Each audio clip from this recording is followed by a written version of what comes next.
20. srpna 1968 kolem 23. hodiny překročila vojska Sovětského svazu, Polské lidové republiky, Německé demokratické republiky, Maďarské lidové republiky a Bulharské lidové republiky státní hranice.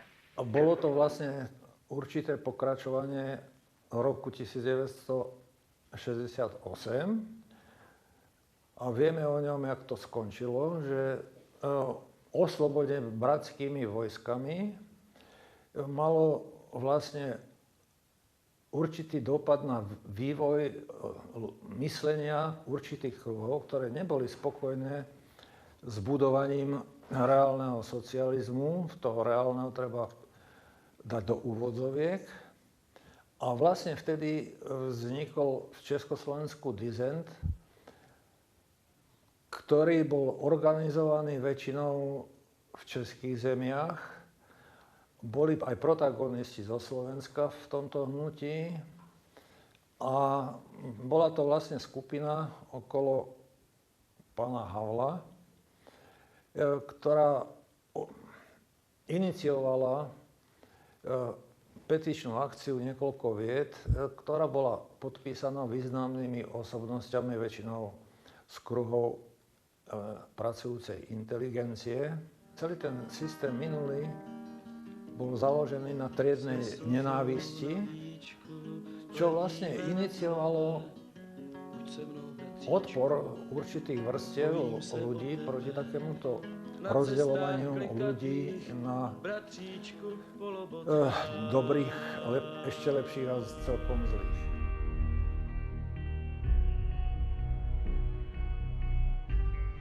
Koncom roka, hlavne v jeseni roku 1989, čoraz viacej aj naša tlač sa nechala počuť takými úvahami, ktoré vyplývali zo situácie v Európe podpísaním Paktu o ľudských právach. To bolo v rokoch 70., kde sa Československo podpísalo. Až vyústilo to potom do takej spontánnej revolty v Prahe na Václavskom námestí, teda v podstate to bolo na Mústku, kde študenti začali oficiálne požadovať určité práva spoločenské a tam sa vtedy prvýkrát verejne deklarovalo odstránenie vedúcej úlohy strany, čo bolo kedysi nemysliteľné, za to boli vysoké tresty. Ako ľudia, ktorí takéto zmýšľanie mali, skončili obyčajne v uväzení, prípadne v Jachimove v uranových doloch. No a vyústilo to od toho 17. novembra v Prahe do ďalších demonštrácií, ktoré pokračovali každým dňom takým spontánnym demonštrovaním na verejných priestranstvách vo večerných hodinách. Naväzujúc na tie udalosti, ktoré boli v Bratislave a v Prahe, vznikli aj prejavy nespokojnosti so spoločenským systémom v Žiline a podobným spôsobom sa ľudia schádzali na námestí pred hotelom Slovakia.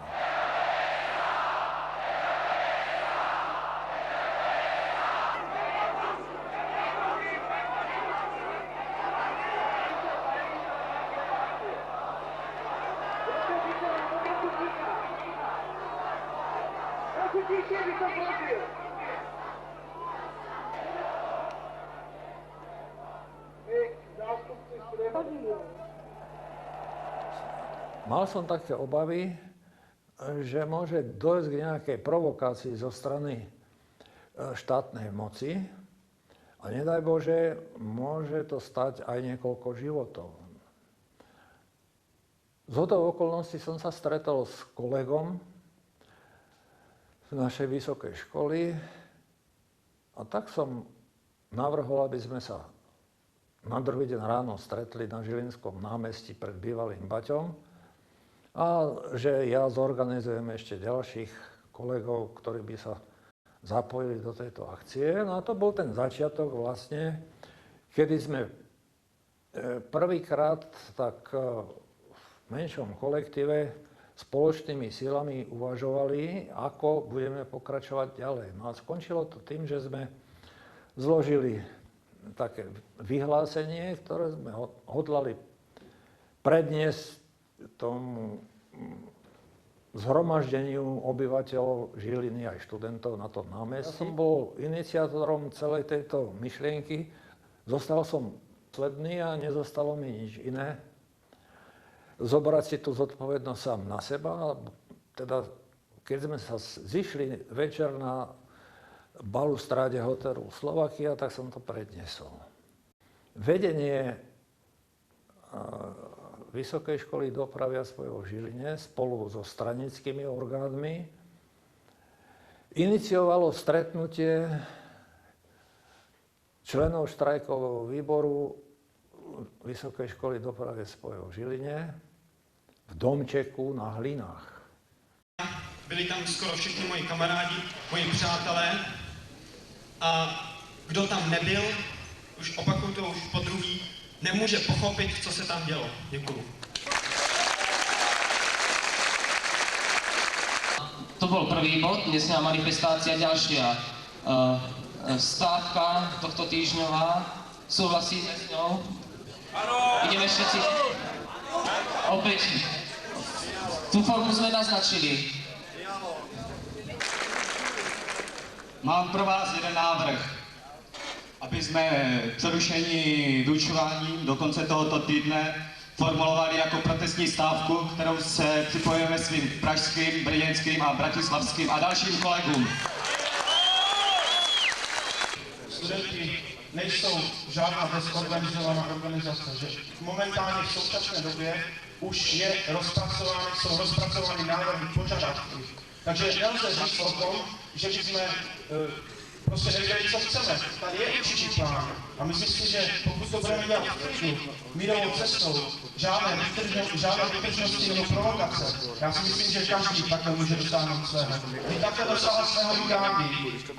Co nejrozhodněji protestujeme proti brutálnímu rozehnání pokojné manifestace, která se konala 17. listopadu 1989 v Praze u příležitosti Mezinárodního dne studentstva a uctění památky Jana Opletala, zavražděného fašisty. Požadujeme neprodlené prošetření represních akcí proti účastníkům manifestace studentů 17. listopadu. Nemôže človek sedieť na dvoch stoličkách, to znamená, že nemôže byť, dajme tomu, dobrý študent a v tejto dobe sa nevyjadriť k týmto otázkam. To znamená, že sme sa dohodli, že učenie ide na bok.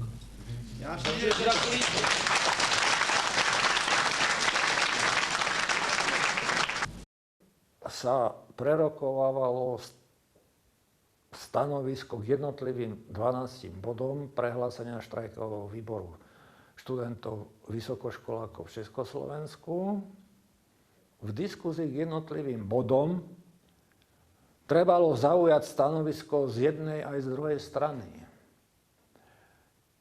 Keď zo strany pozývateľa, teda tej skupiny štátnej a vládnej, stranickej, boli nejaké námietky k tým bodom,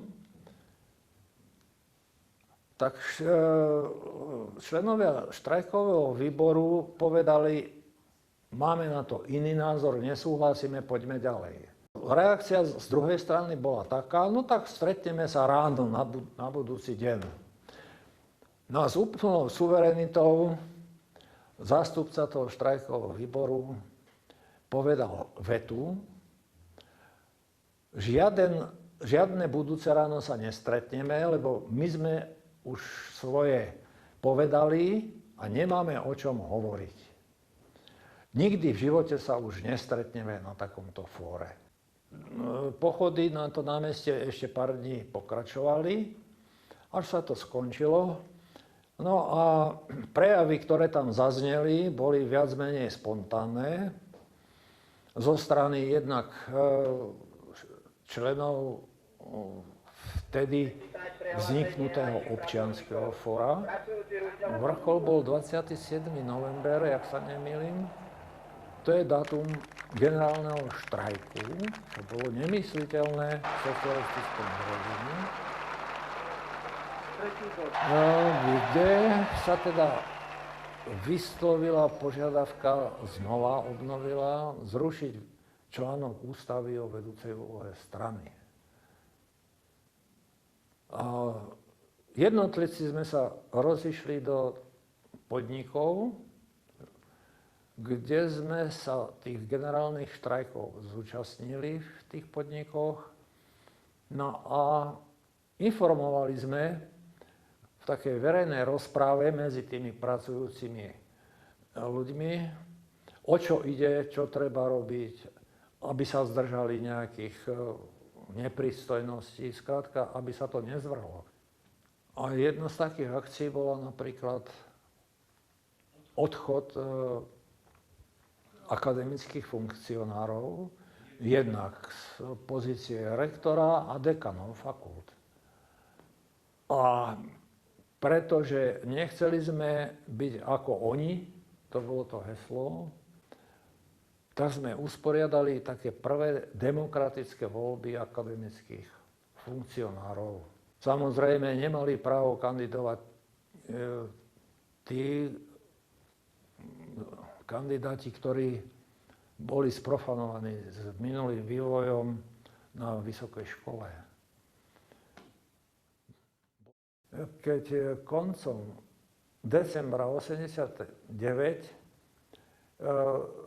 z federálneho zhromaždenia, ktoré vtedy fungovalo a bolo zložené na základe toho federálneho zhromaždenia volieb, ktoré boli v socializme, a bola tam preváha, teda, alebo lepšie povedané, nebola tam možnosť presadiť myšlienky novembra, tak došlo k tomu známemu rozhodnutiu vtedajšieho vedenia štátu a štrajkových výborov, že sa bude kooptovať určitá časť poslancov, ktorí boli zvolení minulou vládou, a teda ešte ktorá vtedy aj fungovala. Tým sa myslelo, že určité percento poslancov za komunistickú stranu nahradia poslanci, ktorí budú delegovaní z jednotlivých orgánov revolučného hnutia.